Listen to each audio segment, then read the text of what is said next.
Hello friends, আজকে আমরা আলোচনা করব কোল বিদ্রোহ, সাঁওতাল বিদ্রোহ ও নীল বিদ্রোহ সম্পর্কে। দেখো, কোল বিদ্রোহ 1832 খ্রিস্টাব্দে হয়েছিল, সাঁওতাল বিদ্রোহ 1855 খ্রিস্টাব্দে হয়েছিল এবং নীল বিদ্রোহ 1860 খ্রিস্টাব্দে হয়েছিল। অর্থাৎ 1859 খ্রিস্টাব্দ থেকে 60 খ্রিস্টাব্দে নীল বিদ্রোহ হয়েছিল। তো প্রথমে আমরা দেখে নেব কোল বিদ্রোহ সম্পর্কে। তো প্রথমে আমাদের মনে যে প্রশ্নটি আসে সেটা হচ্ছে কোল কারা ছিল। দেখো, ভারতের প্রাচীন বাসিন্দা ছিল কোল, যারা সুপ্রাচীন কাল থেকে বর্তমান বিহারের সিংভূম, মানভূম, ছোটনাগপুর অঞ্চলে বসবাস করত। তাহলে কোল উপজাতি কোথায় বসবাস করত? বর্তমানে বিহারের সিংভূম, মানভূম, ছোটনাগপুর অঞ্চলে বসবাস করত। তারা কিন্তু কৃষিকাজ এবং অরণ্যের সম্পদ সংগ্রহ করে জীবিকা নির্বাহ করত। ব্রিটিশরা কোল অধ্যুষিত অঞ্চলে কি করে শাসনভার গ্রহণ করে এবং বহিরাগত লোকদের এখানকার জমিদার নিযুক্ত করে। ফলে কোলদের স্বাধীনতা লোপ পেতে থাকে এবং ধীরে ধীরে কোলরা বিদ্রোহী হয়ে ওঠে।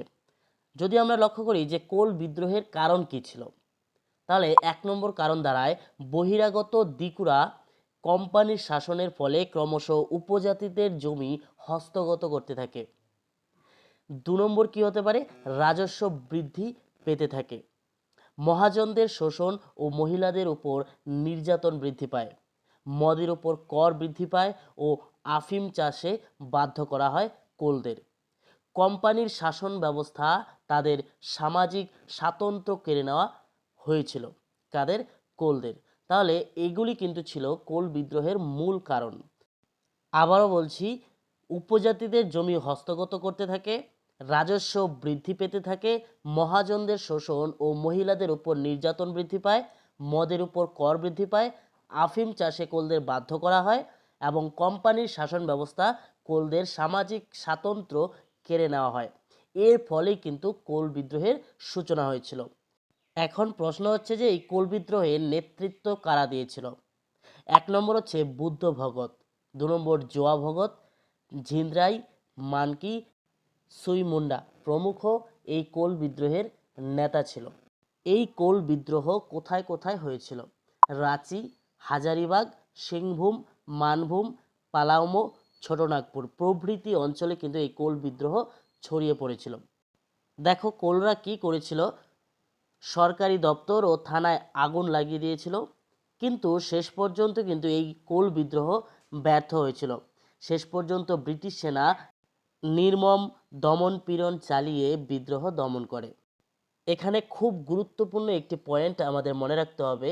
এই কোল বিদ্রোহের পরে 1834 খ্রিস্টাব্দে ইংরেজরা উপজাতি সমস্যা সমাধানের উদ্দেশ্যে দক্ষিণ পশ্চিম সীমান্ত এজেন্সি নামক একটি পৃথক অঞ্চল সৃষ্টি করে।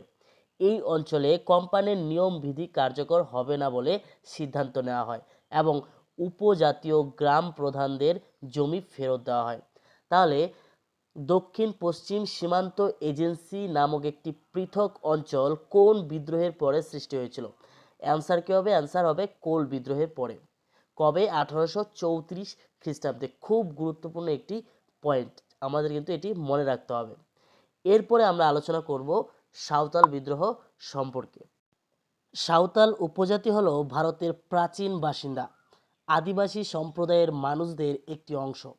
ভারতের ব্রিটিশ শাসনকালে সহজ সরল স্বভাবের এই সাঁওতালদের উপর ইংরেজ কর্মচারী ও তাদের আশ্রয়পুষ্ট দেশীয় জমিদার ও মহাজনরা অর্থনৈতিক শোষণ ও অত্যাচার শুরু করে।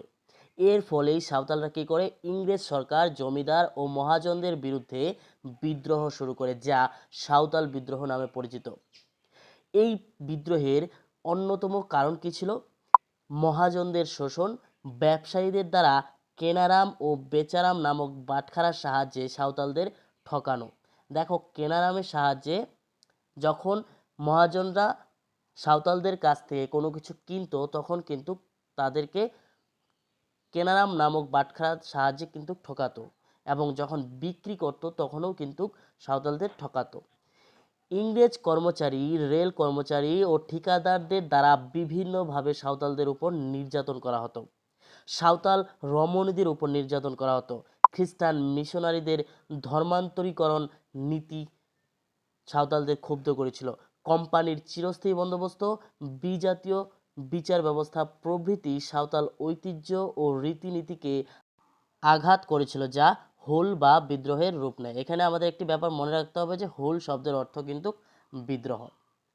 দেখো সাঁওতাল বিদ্রোহের নেতা কারা ছিল, অর্থাৎ সাঁওতাল বিদ্রোহর নেতৃত্ব কারা দিয়েছিল।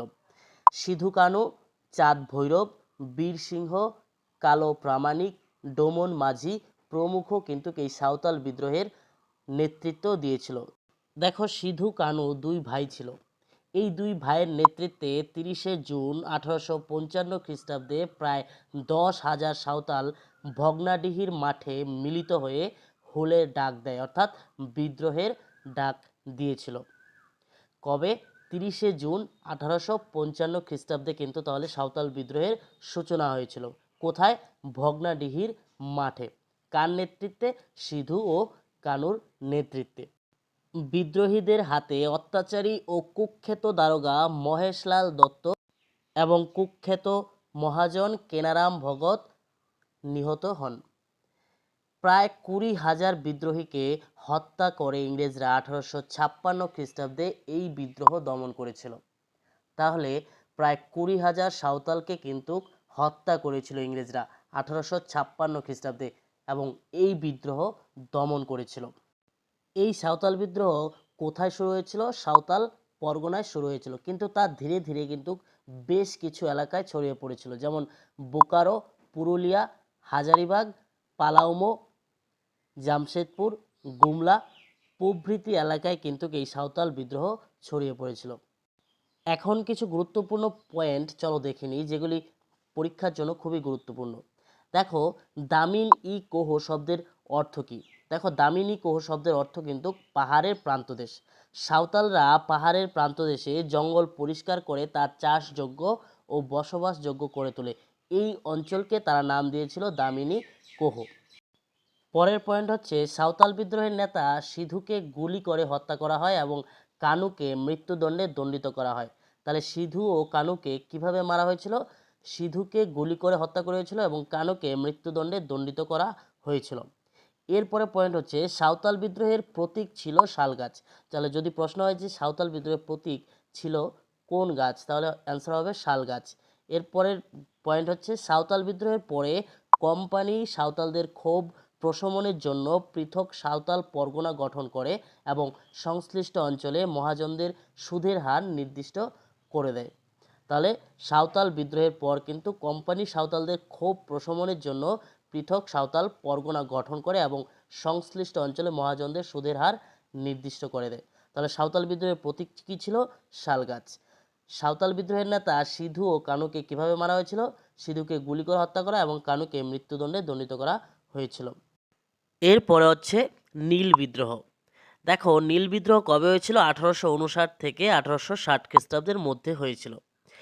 19 শতকে ইউরোপের বিভিন্ন দেশ থেকে নীলকররা ভারতে এসে নীলের লাভজনক ব্যবসায় যুক্ত হয়ে পড়ে। তাদের অত্যাচার ও শোষণে অতিষ্ঠ হয়ে বাংলার নীল চাষিরা বিদ্রোহ করে, যা নীল বিদ্রোহ নামে পরিচিত। এখন এই নীল বিদ্রোহের কারণ কী ছিল? 1 নম্বর কারণ হচ্ছে বে এলাকা বা রাইতি চাষ।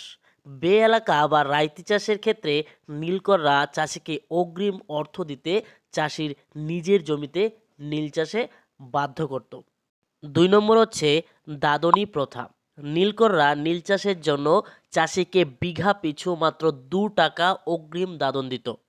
কোনো চাষি একবার দাদন নিলে তা আর কখনোই নীলকরের খাতায় পরিশোধ হতো না। আবার দাদন না নিলে চাষির গরু বাছুর নীলকুঠিতে নিয়ে আটকে রাখা হতো। এরপরে 3 নম্বর কারণ হচ্ছে জমির মাপে কারচুপি করত। নীলকরের কাছ থেকে দাদন নিয়ে যে জমিতে চাষিকে নীল চাষ করতে হতো তা মাপের সময় নীলকররা কী করত? ব্যাপক কারচুপি করত। এরপরে হচ্ছে 4 নম্বর চাষির লোকসান। দেখো নীল চাষ করে চাষির প্রচুর আর্থিক লোকসান হতো। এরপরে 5 নম্বর পয়েন্ট কী হবে? অত্যাচার। নীলকর সাহেবেরা ছিলেন অত্যন্ত নিষ্ঠুর এবং অত্যাচারী। তারা নীল চাষ করতে না চাইলে নীলকরদের লাঠিয়াল, পাইক, বরকদাঞ্জ প্রমুখ চাষিকে নীলকুঠিতে এনে আটকে রাখত এবং চাষিদের উপর নির্মম দৈহিক অত্যাচার চালাতো। ইত্যাদি কারণের জন্যই কিন্তু নীল চাষিরা নীলকর সাহেবের বিরুদ্ধে কি যুদ্ধ করেছিল, যা নীল বিদ্রোহ নামে পরিচিত। এখন প্রশ্ন হচ্ছে যে এই নীল বিদ্রোহের দুজন নেতা কে ছিল? নীল বিদ্রোহের দুজন নেতা হচ্ছে বিষ্ণুচরণ বিশ্বাস ও দিগম্বর বিশ্বাস। খুব ইম্পর্টেন্ট পয়েন্ট, নীল বিদ্রোহের দুজন নেতা কে ছিল? দিগম্বর বিশ্বাস এবং বিষ্ণুচরণ বিশ্বাস। এই নীল বিদ্রোহ কোথায় হয়েছিল? বাংলায় হয়েছিল। দেখো নীল বিদ্রোহ থেকে কি কি গুরুত্বপূর্ণ পয়েন্ট আছে চলো দেখে নিই। দেখো দীনবন্ধু মিত্রের নীলদর্পণ নাটক এই বিদ্রোহের প্রেক্ষাপটে কিন্তু রচিত হয়েছিল। দীনবন্ধু মিত্র যে নাটক রচনা করেছিলেন অর্থাৎ নীলদর্পণ, সেই নাটকটি কি এই বিদ্রোহের প্রেক্ষাপটে রচিত হয়েছিল। পরের পয়েন্ট হচ্ছে হরিশ্চন্দ্র মুখোপাধ্যায়ের হিন্দু প্যাট্রিয়ট নীল চাষিদের সমর্থনে প্রবন্ধ প্রকাশ করে। এর পরের পয়েন্ট যেটি আমাদের মনে রাখতে হবে, 1892 খ্রিস্টাব্দে ভারতে প্রথম নীল কারখানা স্থাপন করেন ব্রিটিশ বণিক কার্ল ব্ল্যাম। তাহলে 1892 খ্রিস্টাব্দে ভারতে প্রথম নীল কারখানা কে স্থাপন করেন? Karl Blam. প্রথম ইউরোপীয় হিসেবে বাণিজ্যিকভাবে ভারতের নীল চাষের সূচনা করেন লুই বোনার নামে এক ফরাসি বণিক। তাহলে প্রথম বাণিজ্যিকভাবে ভারতের নীল চাষের সূচনা কে করেন? লুই বোনার। নীল বিদ্রোহের পরে ইংরেজরা নীল কমিশন গঠন করে 1860 খ্রিস্টাব্দে। তাহলে ইংরেজরা নীল কমিশন কবে গঠন করেছিল? 1860 খ্রিস্টাব্দে। বাংলার নদিয়া জেলার গোবিন্দপুরে নীল বিদ্রোহের সূচনা হয়েছিল। খুব ইম্পর্টেন্ট পয়েন্ট, নীল বিদ্রোহ কোথায় সূচনা হয়েছিল? বাংলার নদিয়া জেলার গোবিন্দপুরে কিন্তু এই নীল বিদ্রোহের সূচনা হয়েছিল। নীল বিদ্রোহের প্রথম শহীদ ছিলেন বিশ্বনাথ সর্দার। বাংলার রবিনহুড বলা হয় কাকে? বিশ্বনাথ সর্দারকে।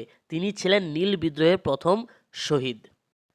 নীলদর্পণ এর রচয়িতা দীনবন্ধু মিত্রের প্রকৃত নাম ছিল গান্ধর্ব নারায়ণ মিত্র। তাহলে নীল বিদ্রোহের যে রচয়িতা দীনবন্ধু মিত্রের প্রকৃত নাম কি ছিল? গান্ধর্ব নারায়ণ মিত্র।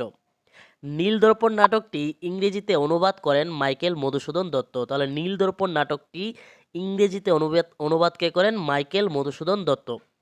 রেভারেন্ড জেমস লং সাহেব নিজের নামে এই নাটকটি প্রকাশ করলে তার 1000 টাকা জরিমানা হয়। জরিমানার টাকা দেন কালীপ্রসন্ন সিংহ।